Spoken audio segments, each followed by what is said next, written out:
يا مفطرا بغير عذر في رمضان أخبرني، ما الذي زينه لك الشيطان حتى بعت بابا في الجنة يدعى ريان بكسرة خبز ولفاف دخان؟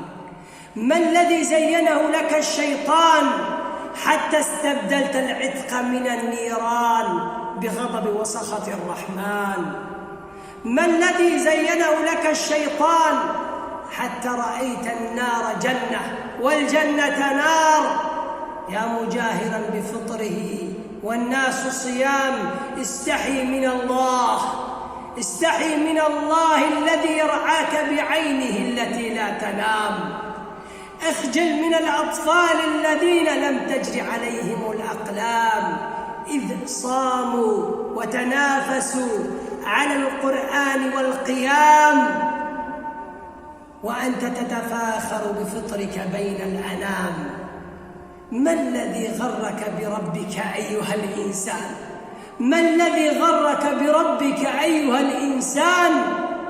لا تفرح إذا جاء الصائمون وأنت تتلذذ بالطعام، لا تفرح إذا جاء الصائمون وأنت تتلذذ الطعام، فغدا عند الله ينعمون وأنت المحروم الظمآن.